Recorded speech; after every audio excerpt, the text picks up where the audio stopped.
नमस्कार साथियों, मैं हरिओम पांडे एक बार फिर अपने चैनल सारा लर्निंग पॉइंट पर आप सभी का स्वागत करता हूं। आइए शुरू करते हैं जीएस से संबंधित या जीए से संबंधित कुछ महत्वपूर्ण प्रश्नों की विशेष श्रृंखला, जो कि आपकी परीक्षा के लिए अत्यंत महत्वपूर्ण होगी। आइए देखते हैं पहला प्रश्न है, भारत के संविधान की किस अनुसूची में विभिन्न संवैधानिक पदाधिकारियों द्वारा ली जाने वाली शपथ का प्रारूप दिया गया है। तो हम बात करते हैं सबसे पहले भारत के संविधान की अनुसूचियों के बारे में। अनुसूची की अगर बात की जाए तो भारत के संविधान में अनुसूची मूल संविधान में 8 थी। इस पॉइंट को आप लोग ध्यान रखिएगा। मूल संविधान में अनुसूचियों की संख्या 8 थी। वर्तमान में अनुसूचियों की संख्या क्या है? वर्तमान में अनुसूचियों की संख्या 12 है। इस पॉइंट को आप लोग ध्यान रखिएगा। पहले कितनी थी? 8 मूल संविधान में। ये क्वेश्चन आपसे परीक्षा में पूछा जा सकता है कि मूल संविधान में अनुसूचियों की संख्या कितनी थी, तो 8। वर्तमान में संख्या जो है वो कितनी है? 12। इस पॉइंट को आप लोग ध्यान रखिएगा। अब बात करते हैं आगे प्रश्न की। तो इसमें पूछ रहा है प्रश्न, विभिन्न संवैधानिक पदाधिकारियों द्वारा ली जाने वाली शपथ, अर्थात हमको अनुसूची में शपथ खोजना है कि शपथ का प्रारूप कहाँ दिया गया है, किस अनुसूची में। तो हम ऑप्शन देखते हैं। हमारे पास ऑप्शन है दूसरी अनुसूची, पांचवी अनुसूची, चौथी अनुसूची और तीसरी अनुसूची। हम इसका सही जवाब देखेंगे तो इसका सही जवाब होगा तीसरी अनुसूची। तीसरी अनुसूची में किसका प्रावधान दिया गया है? तो तीसरी अनुसूची में शपथ का प्रावधान दिया गया है। कुछ महत्वपूर्ण और अनुसूचियों को देख लेते हैं। बात करते हैं अगर सेकंड अनुसूची की, तो सेकंड में दिया गया है संवैधानिक पदाधिकारियों के वेतन के बारे में जो जानकारी है वो सेकंड अनुसूची में वर्णित की गई है। आपके फर्स्ट अनुसूची में क्या दिया गया है? फर्स्ट अनुसूची में आपको स्टेट एंड यूनियन टेरिटरी के बारे में जानकारी दी गई है और उनके राज्यों के नाम हटाने, जोड़ने या नाम बदलने के बारे में जो प्रावधान है वो अनुसूची 1 में वर्णित किए गए हैं। अनुसूची 2 में आपका वेतन हो गया, अनुसूची 3 में शपथ। बात करें अनुसूची 4 में, जो कि अत्यंत महत्वपूर्ण हो जाती है, आपको परीक्षा में देखने को इससे प्रश्न मिल जाता है। अनुसूची 4 में बताया गया है कि राज्यसभा में जो सीटें होंगी वो कहाँ से कितनी होंगी। अर्थात राज्यसभा में सीटों का जो प्रावधान है वो किस अनुसूची में है? तो वो चौथी अनुसूची में है। बात करें पांचवी अनुसूची की, तो पांचवी अनुसूची में आपका अनुसूचित जाति अर्थात एससी एंड अनुसूचित जनजाति अर्थात एसटी के बारे में, के प्रशासन के बारे में जानकारी दी गई है। सिक्स्थ अनुसूची की बात करें तो सिक्स्थ अनुसूची में जो हमारे पूर्वोत्तर के राज्य हैं अर्थात असम, मेघालय, मिजोरम, त्रिपुरा के जो आदिवासी हैं,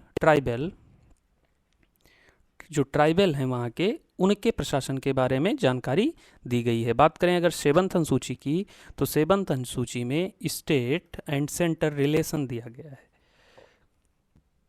स्टेट एंड सेंटर रिलेशन, जिसमें आपकी सूची आती है समवर्ती सूची, संघ सूची और राज्य सूची, जिसमें आपके इसी सेवंथ अनुसूची में ही बताया गया है कि संघ सूची में 100 विषय हैं, राज्य सूची में आपके 61 विषय हैं और संघ और राज्य समवर्ती अर्थात सूची में कितने विषय हैं? तो 52 सब्जेक्ट आते हैं। इस पॉइंट को भी आप लोग ध्यान रखिएगा। सेंटर के पास 100 सब्जेक्ट, राज्य के पास 61 और सेंटर और स्टेट मिला के कितने हैं? तो ये दोनों 52। इस पॉइंट को भी आप लोग ध्यान रखिएगा। 61, 52 एंड 100। बात करते हैं अनुसूची 8 की, तो अनुसूची 8 में हमारी भाषाओं का उल्लेख किया गया है, हमारे जो लैंग्वेज हैं। वर्तमान में मूल संविधान में 14 लैंग्वेज का उल्लेख किया गया था, लेकिन प्रेजेंट टाइम में कितनी है? 22 लैंग्वेज को हम लोग एक्सेप्ट करते हैं। बात करते हैं अगर और आगे अनुसूचियों की, तो अनुसूची 9 में भूमि अधिग्रहण बिल है, जो कि भारत का पहला संविधान संशोधन था, इसलिए ये पॉइंट और भी इम्पोर्टेंट हो जाता है। 9th अनुसूची में आपका क्या है? भूमि अधिग्रहण बिल। इस भी पॉइंट को आप लोग ध्यान रखिएगा। और ये पहला संविधान संशोधन 1951 द्वारा जोड़ा गया था। हमने 8 देखी, हमने आपको पहले भी बताई कि मूल संविधान में इन्हीं 8 अनुसूचियों का उल्लेख था। बाकी की अनुसूचियाँ बाद में संविधान संशोधन द्वारा जोड़ी गई हैं। तो पहला संविधान संशोधन 1951 द्वारा 9वीं अनुसूची जोड़ी गई और उस अनुसूची में क्या था? भूमि अधिग्रहण बिल। बात करें 10वीं अनुसूची की, तो 10वीं अनुसूची में आपका 52वां संविधान संशोधन 1985 द्वारा दल बदल जो कानून आप जानते हैं वो अनुसूची 10 में उसका उल्लेख किया गया है, और अनुसूची 11 में, ये बहुत ही महत्वपूर्ण अनुसूची है, अनुसूची 11 और अनुसूची 12, ये दोनों। अनुसूची 11 में आपका पंचायती राज व्यवस्था है, पंचायती राज व्यवस्था,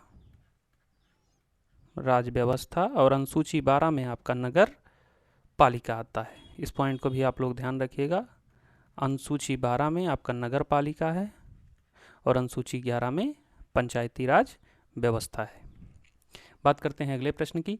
अगला प्रश्न है, निम्नलिखित में से किस भारतीय महिला मुख्य कुश्तीबाज ने 2019 में डैन कोलो निकोला पेट्रो टूर्नामेंट में 59 केजी भार वर्ग में स्वर्ण पदक जीता? आपके सामने ऑप्शन है नवजोत कौर, विनेश फोगट, पूजा डांडा, साक्षी मलिक। आइए आंसर देखते हैं।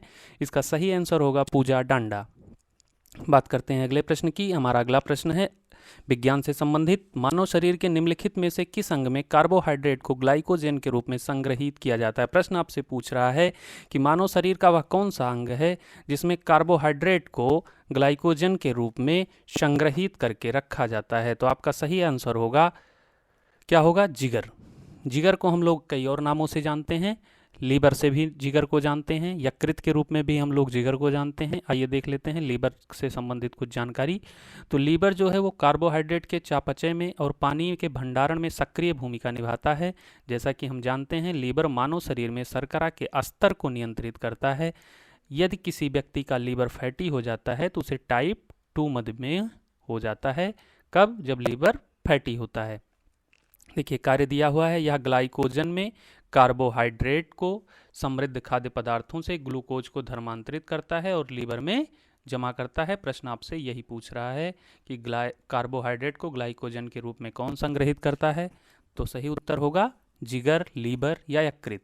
अब आइए कुछ जानते हैं जानकारी जिगर के बारे में या लीवर के बारे में। तो लीवर, सबसे महत्वपूर्ण प्रश्न लीवर से, लीवर सबसे बड़ी ग्रंथि है। इस पॉइंट को आप लोग ध्यान रखिएगा। लीवर मानव शरीर की सबसे बड़ी ग्रंथि है और मानव शरीर का दूसरा सबसे बड़ा अंग है। बात करें अगर मानव शरीर का पहला सबसे बड़ा अंग, तो क्या होगा? मानव शरीर का सबसे बड़ा अंग क्या होता है? त्वचा, सबसे ज़्यादा त्वचा। उसके बाद आपका आता है लीवर, तो ये दूसरा सबसे बड़ा अंग है। इस पॉइंट को ध्यान रखिएगा, अंग सबसे बड़ा है और दूसरा सबसे बड़ा अंग है और सबसे बड़ी ग्रंथि है। वयस्क व्यक्ति में लीवर का वजन कितना होता है? लीवर का वजन 1.3 से 1.6 किलोग्राम तक होता है। यह रंग कैसा होता है? अब रंग आप लोगों ने देखा, ये आपका जो ये फिगर लगा हुआ है इसमें ये कलर जो आपको डीप कलर दिख रहा है यही है आपका लीवर। तो इसका रंग क्या होता है? लाल या भूरे रंग का होता है। लीवर शरीर से क्या करता है? जहरीले या रसायनों को पित्त के रूप में फिल्टर करता है। क्या करता है? लीवर शरीर से जहरीले या रसायनों को पित्त के रूप में फिल्टर करता है, अर्थात छानता है और मल या मूत्र के रूप में शरीर से बाहर निकालता है। ये जो हमारे शरीर में पित्त होता है ये कहाँ बनता है? ये प्रश्न आपके परीक्षा में आ चुका है कि पित्त का निर्माण कहाँ होता है? तो पित्त का निर्माण यकृत में होता है। यकृत अर्थात जिगर या लीवर, आपको तीनों में से कोई ऑप्शन दिखेगा तो सारे नाम यकृत के ही हैं। यकृत को ही लीवर कहते हैं, उसी को जिगर कहते हैं। यकृत से जुड़ा या जिगर से जुड़ा या लीवर से जुड़ा एक महत्वपूर्ण पॉइंट, लीवर क्या है? शरीर का एकमात्र ऐसा अंग है, देखिए एकमात्र ऐसा अंग है जो पुनर्जन्म कर सकता है। अर्थात अगर 25% तक भी वो, मान लीजिए ये आपका जिगर है, अगर ये 25% तक डैमेज भी हो जाता है तो भी ये अपने आप में रिकंस्ट्रक्ट करके खुद को फिर से डेवलप कर लेता है। ये बात यही बता रहा है। ठीक, मूल ऊतक की आवश्यकता होती है 25%। अगर किसी का लीवर पूरी तरह से डैमेज हो गया है और उसे अगर मूल ऊतक मिल जाए तो वो फिर से लीवर उसका जनरेट हो सकता है। इस पॉइंट को ध्यान रखिएगा। बात करते हैं अगले प्रश्न की। तो अगला प्रश्न है, अंतरिम बजट 2019 में घोषित प्रधानमंत्री किसान सम्मान निधि योजना का उद्देश्य क्या है? क्वेश्चन आपसे पूछ रहा है प्रधानमंत्री किसान सम्मान निधि के बारे में। आप सभी लोग इससे परिचित होंगे। ये किसके लिए है? छोटे किसान, ऑप्शन देखते हैं, छोटे किसान परिवारों के लिए चिकित्सा बीमा प्रदान करना, बिल्कुल गलत। किसान सम्मान निधि चिकित्सा बीमा नहीं प्रदान कर रही है। सीमांत किसानों को जीवन बीमा प्रदान करना, बिल्कुल नहीं। सभी खाद्य फसलों के लिए न्यूनतम समर्थन मूल्य का प्रभावी कार्यान्वयन सुनिश्चित करना, नहीं। 2 हेक्टेयर तक खेती योग्य भूमि वाले किसान परिवारों के लिए न्यूनतम आय सुनिश्चित करना, बिल्कुल सही जवाब। न्यूनतम आय सुनिश्चित करने की बात पीएम किसान सम्मान निधि में की गई है। जिसमें 2 हेक्टेयर तक खेती योग्य भूमि वाले किसान परिवारों के लिए न्यूनतम आय सुनिश्चित करना लक्ष्य रखा गया है। क्या है पीएम किसान सम्मान निधि, इसको देख लेते हैं। तो पीएम किसान सम्मान निधि के तहत 6,000 रुपये, कितने, 6,000 रुपये पर ईयर हर एक किसान को दिए जाएंगे जिनकी खेती कितनी होगी, 2 हेक्टेयर से कम होगी, 2 हेक्टेयर से कम होगी। और अभी उसकी छठी किस्त 2,000 रुपये, ये 3-3 महीने पे किस्त निकाल रहे हैं, तो इसकी अभी छठी किस्त जारी कर दी गई है। और आप सभी लोग जिनके पास भी रजिस्टर्ड खेत होंगे उनके अकाउंट में ये अमाउंट आ चुका होगा। बात करते हैं आगे क्वेश्चन की। तो हमारा 5वां प्रश्न है, निम्नलिखित में से किस ईंधन को पेट्रोल के बराबर ऊष्मीय मान कैलोरीफिक वैल्यू है किसकी, ये पूछ रहा है। देखिए सबसे पहले हम लोग जान लेते हैं ऊष्मीय मान क्या होते हैं। तो ईंधन के ऊष्मीय मान को किलो जूल प्रति किलोग्राम अर्थात केजे अपान केजी में हम लोग मापते हैं, केजे अपान केजी में, किलो जूल प्रति किलोग्राम। किसी ईंधन के 1 किलोग्राम की मात्रा को, किसी ईंधन अर्थात ये ईंधन है मान लीजिए कोई, तो ईंधन के 1 किलोग्राम की मात्रा को पूर्ण रूप से जलाने पर प्राप्त ऊष्मा और ऊर्जा की मात्रा को उस ईंधन का ऊष्मीय मान कहते हैं। ठीक, तो यहाँ पे कुछ ऊष्मीय मान दिए हुए हैं, जैसे कि हमसे पेट्रोल के बराबर ऊष्मीय मान पूछ रहा है। तो मिट्टी के तेल का ऊष्मीय मान कितना होता है, 45,000 किलो जूल प्रति किलोग्राम। मेथेन का 50,000 किलो जूल प्रति किलोग्राम। सीएनजी का, अब देखिए आपके सामने यहाँ दिया है सीएनजी का 50,000 प्रति किलोग्राम।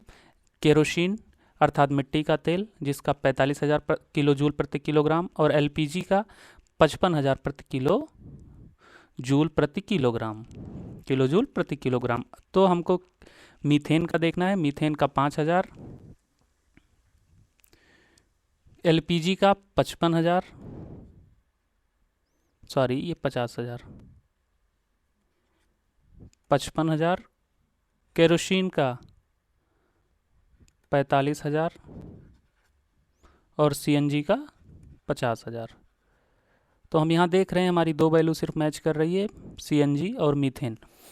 तो पेट्रोल के बराबर उसमें मान अगर पूछ रहा है और आपको गैस करना है तो आपकी ये दोनों ऑप्शन तो पूरी तरह से गलत हो गए, मीथेन और सीएनजी। चूँकि ऑलरेडी ये 2 मैच कर रहे हैं तो 2 ऑप्शन तो सही नहीं होंगे। अब हमारे पास ऑप्शन बचा है एलपीजी और केरोसिन। तो हम देखते हैं इसका सही उत्तर क्या होगा। इसका सही उत्तर होगा केरोसिन। केरोसिन का जो उसमें मान या कैलोरीफिकल वैल्यू है वो कितनी है, जितनी पेट्रोल की है। और पेट्रोल की कितनी है, अब केरोसिन की देख लेते हैं हम। केरोसिन की जो वैल्यू है, केरोसिन की वैल्यू है 45,000 किलो जूल प्रति किलोग्राम, तो इसकी भी पेट्रोल की कितनी होगी, 45,000। केरोसिन के बारे में थोड़ी सी जानकारी कर लेते हैं। केरोसिन मिट्टी का तेल एक तरल खनिज है जिसका मुख्य उपयोग दीव, स्टेप और ट्रैक्टरों में जलाने में होता है। इस काम के लिए तेल की सान्यता कम, दमकांक ऊंचा, रंग साफ और हल्का, जलने पर दुर्गंध और धुआं देने वाले पदार्थों का अभाव रहना चाहिए। इसे किसी किसी औषधियों में भी मिलाया जाता है। आइए देखते हैं अगला प्रश्न। निम्नलिखित में से कौन सी नदी गंगा नदी प्रणाली का हिस्सा नहीं है। देखिए जब हम अपनी पिछली वीडियोज में, पहले की वीडियोज में गंगा रिवर सिस्टम आपको पढ़ा रहे थे तो सारी ट्रिब्यूटरीज को हमने आपको कन्फर्म किया था। ये देखते हैं, मंदाकिनी बिल्कुल गंगा की सहायक नदी है। सोन नदी गंगा की सहायक नदी है, अमरकंटक से निकलती थी और कहाँ, पटना बिहार के पास जाकर मिलती थी। ये मैप में आप देख सकते हैं, यही है सोन नदी आपकी आ रही है, ये अमरकंटक के पास से निकल के और ये पटना के पास, बिहार में पटना के पास गंगा से मिल जा रही थी। हिंडन हिंडन यमुना की सहायक नदी है। और बात करें अगर धनसरी की, तो धनसरी जो रिवर है, धनसरी रिवर गंगा की सहायक नदी नहीं है, इसलिए आपका सही उत्तर क्या होगा, धनसरी रिवर। धनसरी कहाँ किसकी सहायक नदी है ये भी जान लेते हैं। धनसरी नदी असम के गोलाघाट और नागालैंड के दीमापुर जिले की मुख्य नदी है। पॉइंट ध्यान रखिएगा, कहाँ की, असम के गोलाघाट और नागालैंड, अर्थात असम और नागालैंड की धनसरी एक रिवर है। अब जब हम लोग ब्रह्मपुत्र रिवर सिस्टम पढ़ रहे थे तो ब्रह्मपुत्र नदी जब सानो ख्यावा चाओ या चेमायुंगडुंग ग्लेशियर से निकल रही थी सांगपो नाम से, तो फिर जब वो भारत में इंटर कर रही थी यांग्याप दर्रे से, जब हम लोग ब्रह्मपुत्र रिवर सिस्टम पढ़ रहे थे तो इसको देखे थे, यांग्याप दर्रे से जब भारत में इंटर कर रही थी तब इसका नाम दिहांग हो जा रहा था। और जब ये माजुली द्वीप का निर्माण कर रही थी, माजुली द्वीप के निर्माण के बाद असम और नागालैंड के पास यहाँ पर एक रिवर आकर मिलती थी जो कि ब्रह्मपुत्र की सबसे बड़ी सहायक नदी थी। ये पॉइंट भी आप लोग ध्यान रख लीजिए फिर से। तो इसका नाम था सुबनसिरी। सुबनसिरी जो है वो ब्रह्मपुत्र की सबसे बड़ी सहायक नदी है। इसी के पास एक लेफ्ट साइड से रिवर आकर मिलती थी जिसका नाम था धनसरी। धनसरी, इस पॉइंट को आप लोग ध्यान रखिएगा। तो ये किसकी सहायक नदी है धनसरी? ब्रह्मपुत्र की। धनसरी के बारे में कुछ जानकारी दी है, आप लोग देख लीजिएगा। बात करते हैं अगले प्रश्न की। तो अगला प्रश्न है, समष्टि अर्थशास्त्र को एक अलग अनुशासन के रूप में स्थापित करने के लिए निम्नलिखित में से किसे जाना जाता है? आइए उत्तर देखते हैं। तो उत्तर हमारा सही होगा John Maynard Keynes. John Maynard Keynes. John Maynard Keynes के बारे में जान लेते हैं। तो ये 1883 का रोजगार, ब्याज एवं मुद्रा का सामान्य सिद्धांत इन्होंने दिया था। 1936 में इनकी एक ग्रंथ आई थी जो कि अर्थशास्त्र की एक विशेष पुस्तक थी और इन्हें बेस्ट अर्थशास्त्र का जनक माना जाता है या जन्मदाता कहा जाता है। तो इनकी पुस्तक इंपॉर्टेंट हो जाती है। रोजगार, ब्याज एवं मुद्रा का सामान्य सिद्धांत किसकी पुस्तक है? जॉन मेनार्ड किन्स की। बात करते हैं अगले प्रश्न की। सतत वैकल्पिक किफायती परिवहन SATAT योजना के तहत कौन से ऐसे ईंधन को वैकल्पिक परिवहन ईंधन के रूप में बढ़ावा दिया जा रहा है? अच्छा प्रश्न है, जानकारियों से भरा हुआ प्रश्न है। आइए देखते हैं। कंप्रेस्ड बायोगैस को क्या किया जा रहा है? SATAT परियोजना के तहत वैकल्पिक ईंधन के रूप में बढ़ावा दिया जा रहा है। आइए देखते हैं कंप्रेस्ड बायोगैस के बारे में। इस पहल के तहत उद्यमियों से संपीड़ित बायोगैस, कंप्रेस्ड बायोगैस उत्पादन संयंत्र स्थापित करने और स्वचालित करने में CBG के उपयोग हेतु बाजार में इसकी उपलब्धता सुनिश्चित करने के लिए कहा गया है। इसका उद्देश्य क्या है? इसका उद्देश्य है कि वाहन उपयोगकर्ताओं के साथ किसान और उद्यमियों दोनों को लाभान्वित किया जाए। महत्व क्या होगा इससे? इससे महत्व ये होगा कि आपके ठोस अपशिष्ट से बेहतर उपयोग के साथ साथ किसानों को अतिरिक्त राजस्व स्रोत प्रदान करने की क्षमता भी मिलेगी। आइए बात करते हैं अगले प्रश्न की। 2 वर्ष में एक बार आयोजित किया जाने वाला सुदीर्मन कप किस खेल से संबंधित है? बहुत ही अच्छा प्रश्न है। कप से संबंधित एक प्रश्न आपसे पूछ लिया जाता है। तो सुदीर्मन कप का संबंध किससे है? सुदीर्मन कप का संबंध बैडमिंटन से है। आइए देखते हैं बैडमिंटन के बारे में थोड़ी सी जानकारी। बैडमिंटन जो है वो इंडिया में 18वीं सेंचुरी से शुरू किया गया। पहले इसे पूना के नाम से या कहीं कहीं आपको पूर्णा भी मिल जाएगा, पूर्णा या पूना के नाम से जाना जाता था। 1860 में ब्रिटिश आर्मी ऑफिसर द्वारा ये इंडिया में खेलना शुरू हुआ। फिर ये इंग्लैंड में गेम यहीं से आर्मी ऑफिसरों द्वारा गया और 1873 में इसे किस नाम से हम लोग जानने लगे? 1873 से इसे बैडमिंटन के नाम से जाना जाने लगा। बात करते हैं अगले प्रश्न की। देखिए, जल डमरू मध्य से प्रश्न है। डैश है का जल डमरू मध्य भूमध्य सागर को अटलांटिक महासागर से जोड़ता है। देखिए, जल डमरू मध्य एक महत्वपूर्ण टॉपिक है आपकी परीक्षा की दृष्टि से। तो आइए समझ लेते हैं जल डमरू मध्य होता क्या है। देखिए, इमेज में आपको जल डमरू मध्य का इमेज दिख रहा है। ये जो ग्रीन में जहाँ लिखा है यही है जल डमरू मध्य या जल संधि। स्ट्रेट को हम लोग जल संधि के नाम से भी जानते हैं। जल संधि के बारे में देखिए, नीचे कुछ डिटेल दी है, आइए देखते हैं। जल संधि या जल संयोजी या जल डमरू पानी के ऐसे तंग मार्ग को कहते हैं जो 2 बड़े पानी के समूहों को जोड़ता है। अर्थात 2 पानी के समूह हैं। मान लीजिए ये आपका ये वाटर है और आपका एक ये वाटर है। ये दोनों आपकी वाटर एरिया है। मान लीजिए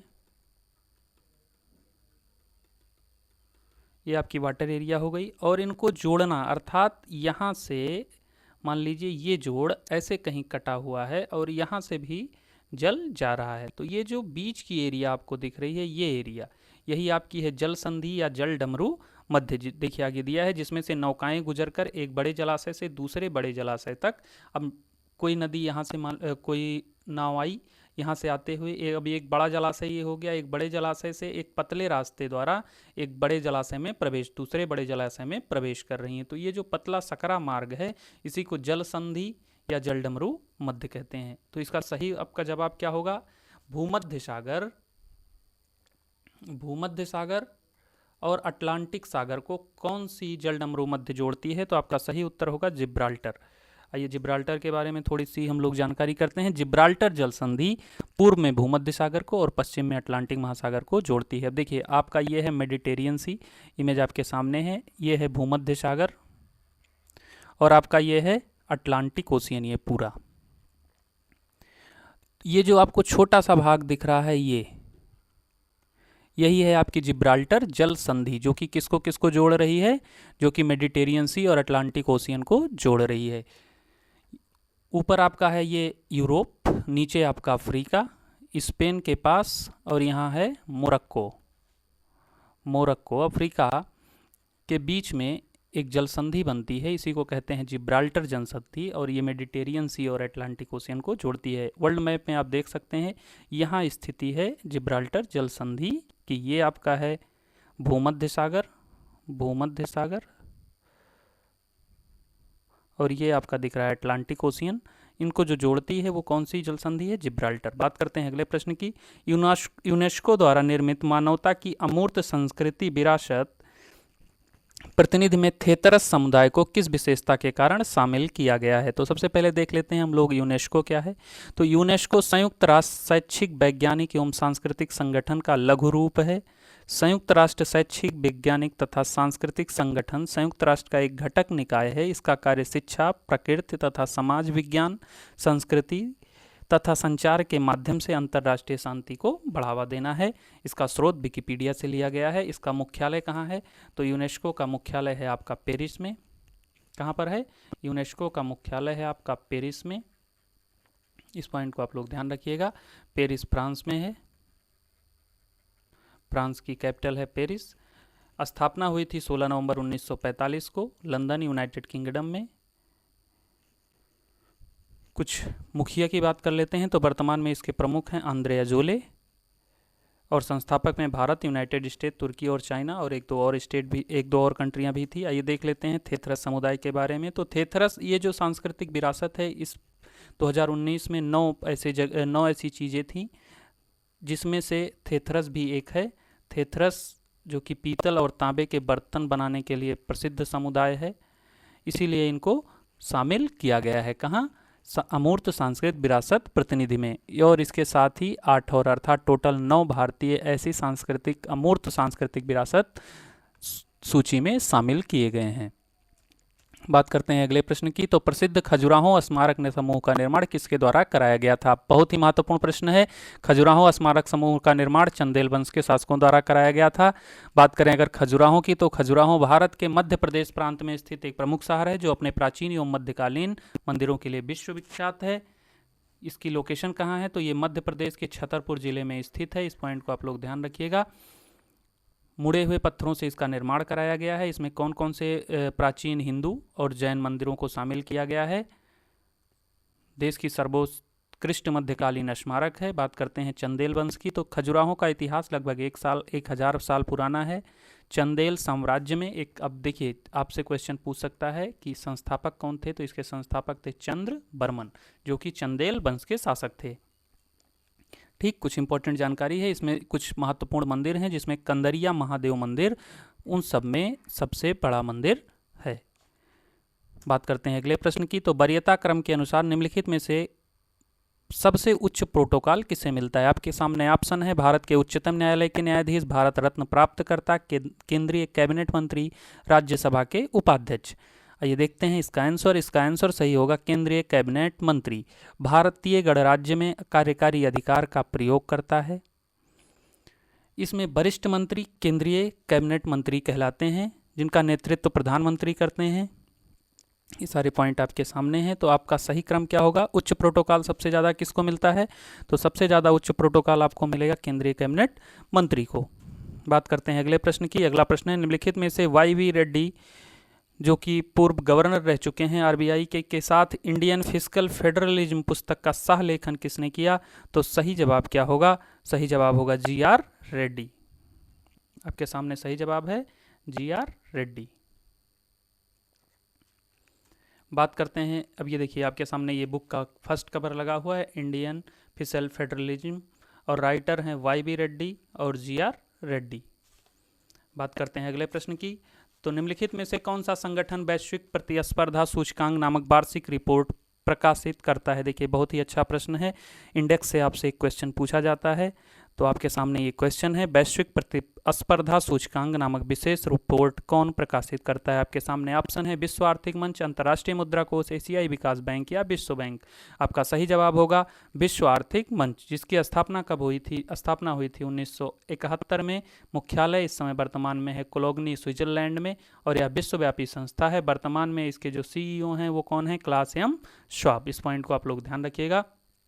बात करते हैं अगले प्रश्न की। तो गेहूं की उच्च उपज वाली किस्मों हाई एल्डिंग वैरायटी को पहली बार कहाँ विकसित किया गया था? सही जवाब आपके सामने मैक्सिको। मैक्सिको में सबसे पहले हाई एल्डिंग वैरायटी की बीज विकसित किए गए थे। मैक्सिको के बारे में थोड़ी सी जानकारी करते हैं। मैक्सिको की राजधानी है मैक्सिको शहर और राष्ट्रपति हैं फिलिप कैल्ड्रन। मैप में आपको मैक्सिको की भौगोलिक स्थिति दिख रही है जो कि यूएसए से सटी हुई है। ये आपकी एरिया, ये बाउंड्री लाइन है, और ये आपका मैक्सिको शहर है। ये पूरी मैक्सिको है। बात करते हैं अगले प्रश्न की। तो अगला प्रश्न है, एबेल पुरस्कार 2019 से किसे सम्मानित किया गया? एबेल पुरस्कार गणित के क्षेत्र में दिया जाने वाला उत्कृष्ट पुरस्कार है। इसे गणित के नोबेल के नाम से भी जानते हैं। तो 2019 में ये पुरस्कार दिया गया है करेन उहलेनबेक को, जिसकी स्थापना एबेल पुरस्कार की 2002 में की गई थी। देखिए गणित के क्षेत्र में उत्कृष्ट के लिए दिया जाता है अमेरिकी डॉलर 7.5 मिलियन नॉर्वेजियन क्रोनर दिया जाता है। इसकी स्थापना 23 अगस्त 2001 को हुई थी। देश था नॉर्वे। नॉर्वे द्वारा ये पुरस्कार दिया जाता है। बात करते हैं अगले प्रश्न की। तो अंजुम मौदगिल का संबंध निम्नलिखित में से किस खेल से है? बहुत ही अच्छा प्रश्न है। अंजुम मौदगिल का संबंध निम्नलिखित में से किस खेल से है? तो आपका सही जवाब होगा शूटिंग। अंजुम मौदगिल एक भारतीय खेल शूटर हैं। वह चंडीगढ़ से हैं और पंजाब का प्रतिनिधित्व करती हैं। आपके सामने इमेज उनकी लगी हुई है। बात करते हैं अगले प्रश्न की। चैनल टनल समुद्र के नीचे निम्नलिखित में से किसे जोड़ने वाली सुरंग का नाम है? देखिए बहुत ही अच्छा प्रश्न है जियोग्राफी से। चैनल टनल ये एक टनल है जो समुद्र के नीचे है और किसको किसको जोड़ती है? तो जोड़ती है वो फ्रांस और इंग्लैंड को। लेंथ है 50.45 किलोमीटर। लोकेशन इंग्लिश चैनल, इसी को कहते हैं स्ट्रेट ऑफ डॉवर। आपको मैप में दिख रहा है यूनाइटेड किंगडम अर्थात यूके। और ये आपको दिख रहा है फ्रांस। ये आपकी टनल है जो कि समुद्र के अंदर है। ये आपका समुद्र है और ये इसको जोड़ती है। यहाँ से यहाँ तक प्रॉपर रोड है टनल के माध्यम से। बात करते हैं अगले प्रश्न की। इंटरनेट के संदर्भ में निम्नलिखित में से कौन सा प्रोटोकॉल नहीं है? देखिए पीपीटी के बारे में आप सभी लोग जानते हैं। आप सभी लोग जिस पे अभी अध्ययन कर रहे हैं वो पीपीटी है, पावर पॉइंट प्रेजेंटेशन। टेलनेट बिल्कुल, यूडीपी बिल्कुल, टीसीपी बिल्कुल। ये सारे जो हैं ये प्रोटोकॉल हैं इंटरनेट के। ये पीपीटी ही प्रोटोकॉल नहीं है। तो आपका सही जवाब होगा पीपीटी। बात करें अगले प्रश्न की। कंप्यूटर और संचार प्रौद्योगिकी के संदर्भ में 1 मेगाबाइट किसके बराबर होता है? आपके सामने ऑप्शन है 1024 बाइट्स, 512 किलोबाइट, 1024 किलोबाइट, 512 बाइट्स। आपका सही जवाब होगा 1000 किलो बाइट्स। सही जवाब आपका होगा 1024 किलोबाइट्स बराबर 1 MB। इस पॉइंट को ध्यान रखिएगा। अगले प्रश्न की बात करें। हृदय का वाल्व कौन सा नहीं है? देखिए पट जो सेप्टम होते हैं, आपका सही जवाब है पट। हृदय वाल्व पूछ रहा है, कौन सा हृदय वाल्व नहीं है? तो ट्रिक्सपिड, माइट्रल और ओर्टिक, ये तीनों हृदय वाल्व हैं। सेप्टम आपका हृदय वाल्व नहीं है। बात करें अगले प्रश्न की। तो मुगल सम्राट ने आलमगीर की उपाधि धारण की। कौन सा ऐसा मुगल सम्राट था जिसने आलमगीर की उपाधि धारण की? आपका सही जवाब होगा औरंगजेब। बात करें अगले प्रश्न की। तो अगला प्रश्न है, निम्नलिखित में से कौन सा हिंदुस्तान सोशलिस्ट रिपब्लिकन आर्मी के संस्थापक सदस्य नहीं थे? आपको इसका तुरंत जवाब देना है। जवाब है बदरुद्दीन तैयब जी। आप इसका पीडीएफ हमारे टेलीग्राम ग्रुप को ज्वाइन करके प्राप्त कर सकते हैं। अब टेलीग्राम पर GK by Hariom Pandey sir search करेंगे, आपको वहाँ पर इसका पीडीएफ मिल जाएगा फ्री में। आप यूट्यूब चैनल पे भी हमारे सर्च कर सकते हैं, सारा लर्निंग पॉइंट इंस्टाग्राम पे भी आपको मिलेगा। थैंक यू, मिलते हैं अगले वीडियो में, तब तक के लिए जय हिंद, जय भारत।